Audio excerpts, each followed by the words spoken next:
आप सभी को मेरी ओर से सादर वंदे।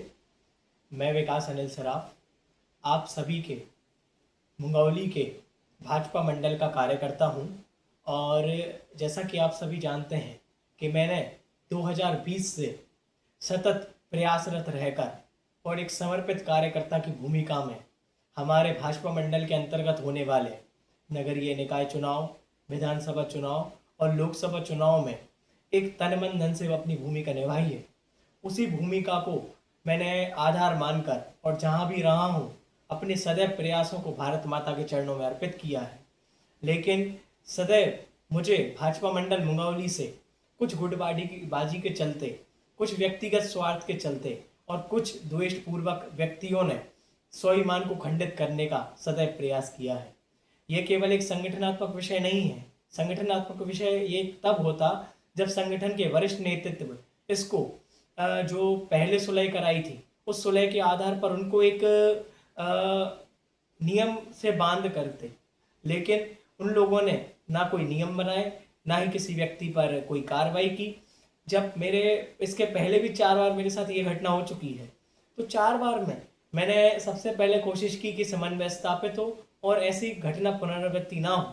लेकिन फिर से अभी 8 अप्रैल 2026 को जो मैं एक प्रयास कर रहा हूँ भारतीय जनता पार्टी की सोच और विचारधारा के आधार पर एक वंदे मातरम नव भारत संकल्प गान और राष्ट्रपति भवन को जन तीर्थ के नाम से पुनः नामित करवाने का जो प्रयास है आदरणीय प्रधानमंत्री श्री नरेंद्र मोदी जी की सोच और विचारधारा के अनुरूप, भारतीय जनता पार्टी की नीति रीति के अनुरूप और भारतीय जनता पार्टी के संविधान के अनुरूप जो मैंने प्रयास किया है वो संगठनात्मक रूप से किया है।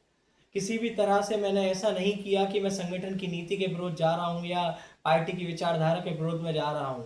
अनुशासन को मैंने सर्वप्रथम रखा है। उसके बाद भी 8 अप्रैल 2026 को अजय राजपूत के द्वारा भाजपा मंडल में पुनः वही गलतियां दोहराई गई जो अन्य कार्यकर्ताओं ने कभी कभी क्रमबद्ध तरीके से दोहराई थी। मेरे स्वाभिमान को खंडित किया था और अजय राजपूत ने तो जो अपमानजनक शब्द का उपयोग किया है वो किसी भी तरह से क्षमा योग्य नहीं है। भारतीय जनता पार्टी के आधिकारिक ग्रुप में मैं आग्रह करना चाहता हूँ इस वीडियो के माध्यम से हमारे स्थानीय मंडल अध्यक्ष आदरणीय श्री नागेंद्र सिंह जी परिहार भाई साहब से और हमारे यशस्वी जिलाध्यक्ष आलोक तिवारी जी भाई साहब से कि जो भी उचित संज्ञान हो इस मामले में कृपा करके लेने की आपसे प्रार्थना है।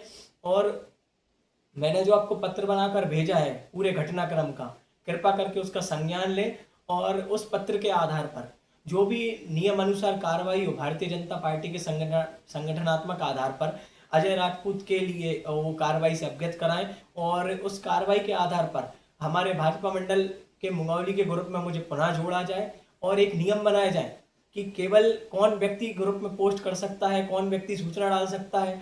यदि ग्रुप में हर व्यक्ति को पोस्ट करने की आज़ादी है तो मुझे भी आज़ादी होनी चाहिए। यदि हर व्यक्ति को अपने विचार साझा करने की आज़ादी है तो मुझे भी होना चाहिए। यदि हर व्यक्ति को नहीं है, संगठनात्मक आधार पर प्रणाली चलेगी तो मेरा भी अधिकार है कि मैं संगठनात्मक नियमों का पालन करूँ और मैं करूँगा।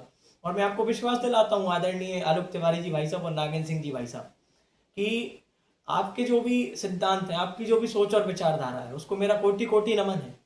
लेकिन जब ऐसे कार्यकर्ता कुकृत्य करते हैं, कोई अपमानजनक शब्द का प्रयोग करते हैं तो आप लोगों का भी दायित्व बनता है कि उनको हिदायत दी जाए।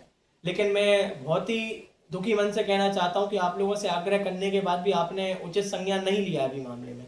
और आज मैं 9 अप्रैल 2026 को आपसे पुनः आग्रह करता हूं आदरणीय भाई साहब, कृपा करके कार्रवाई करने का कष्ट करें जिससे कि मेरे जैसे राष्ट्रवादी कार्यकर्ताओं का स्वाभिमान खंडित ना हो और भारतीय जनता पार्टी सतत विकसित भारत के लक्ष्य की ओर अग्रसर होती रहे। इन्हीं शुभकामनाओं के साथ सभी कार्यकर्ताओं को मेरा जय भाजपा, विजय भाजपा और भारत माता की जय। सादर वंदे।